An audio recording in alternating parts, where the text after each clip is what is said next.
Tēnā koutou katoa. It's a real honour to be elected a Fellow of the Royal Society and not something I expected as an accounting academic. My research focuses on the study of accounting in politically contentious areas. I'm interested in democratising accounting so it can engage diverse social and political perspectives.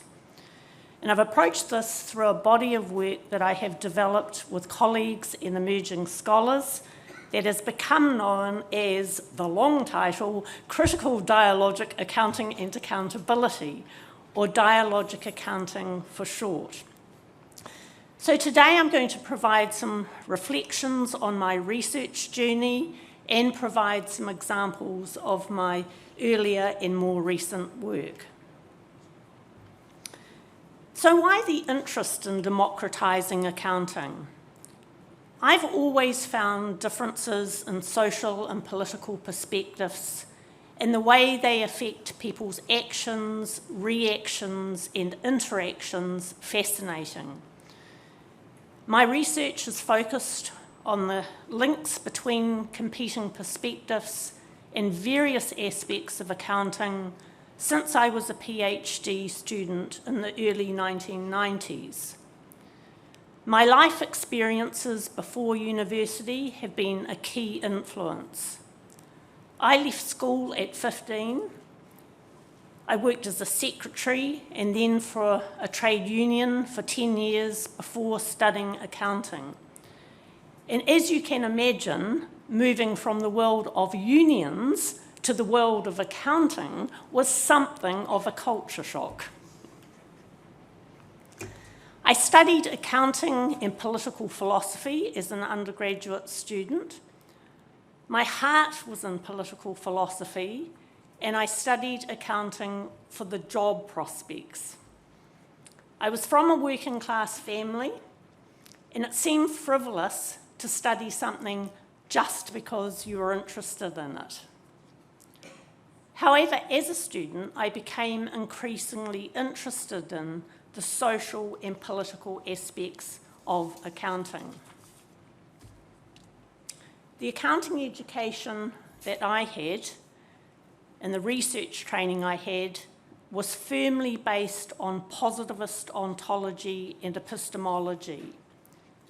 Accounting was taught as a technical, apolitical activity, and the influence of neoclassical economics and the focus on profit maximisation was very strong.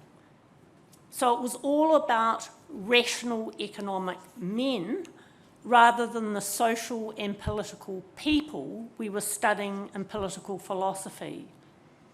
And in political philosophy, we were also exposed to ideas about competing perspectives, ideas about contested concepts, and issues of power.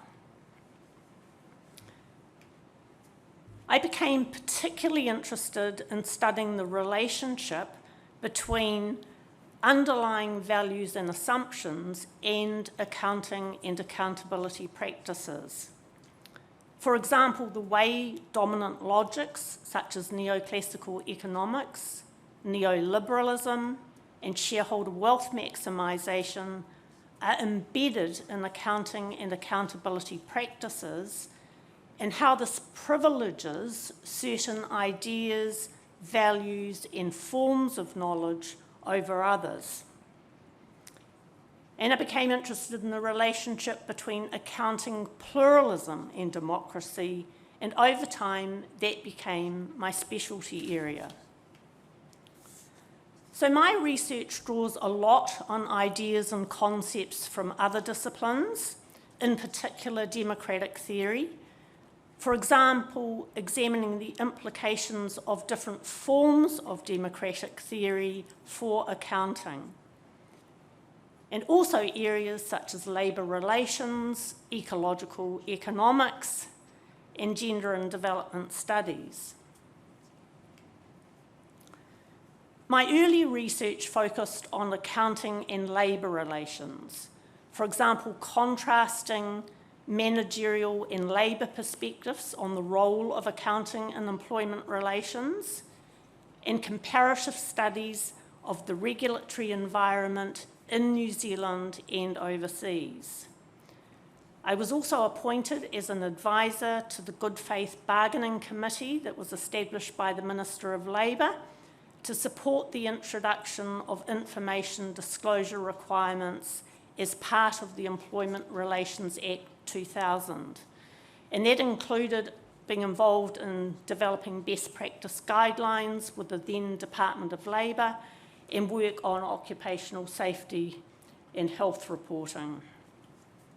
Since then, I ventured into various other areas with the help of many others, including working with the Swedish ecological economist Peter Soderbaum and in a Foundation for Research, Science and Technology project building capacity for sustainable development, and as node director of a multidisciplinary Spaces of Democracy project that was initiated by the political theorist Chantal Mouffe and the late Doreen Massey, a geographer. Also a project on visual cultural studies to help think about accounting's visibilities, its invisibilities, and ways of seeing. In 2010, I received Marsden funding for a research project on dialogic accounting. And over the last 15 years or so, I've been privileged to work on that with Jessie Dillard, Trevor Hopper, Helen Tregidor, and others, and a great group of PhD students and early career researchers. Basically, the project is about the politics of what is accounted for and on whose terms, and moving from monologic accounting to developing dialogic accounting theory and practices.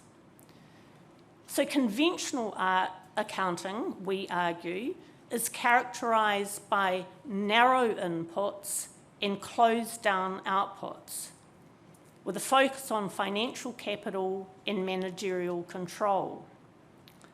So even when the accounting profession broadens its inputs, it still often does so in a closing down way.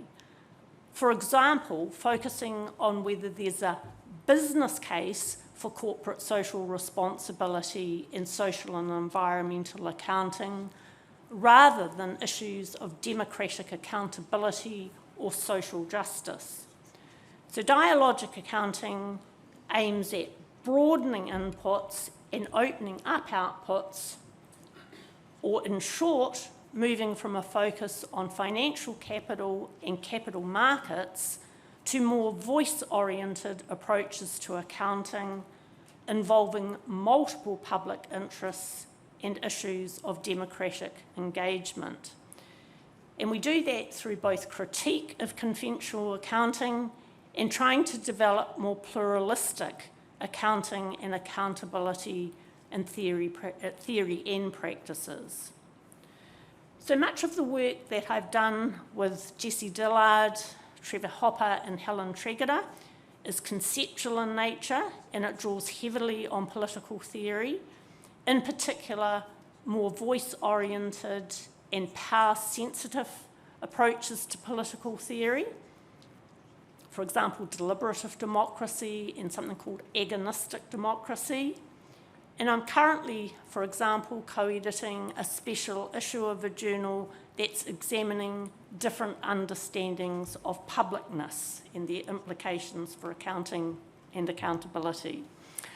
The PhD projects and the research with early career researchers have taken the ideas into the field, and they've covered a range of areas where accounting and accountability practices are being debated, negotiated and contested.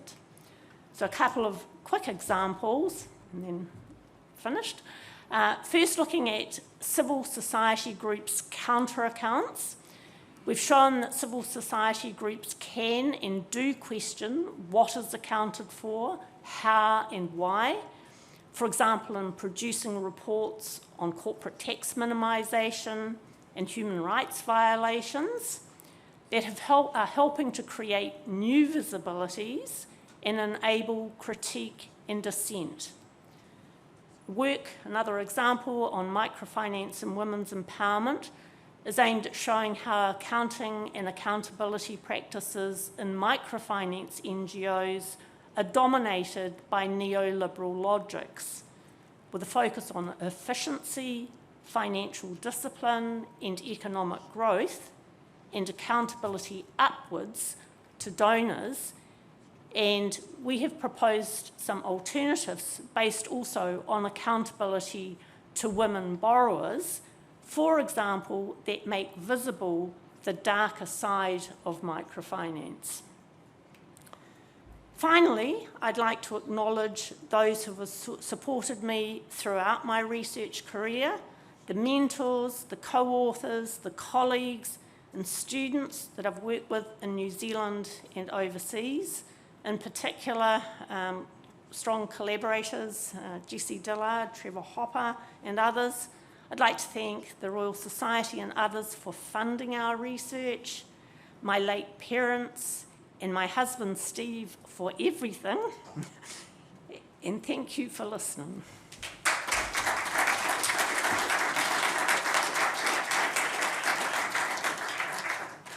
Judy, I think we have time for one quick question. I thought I'd escaped.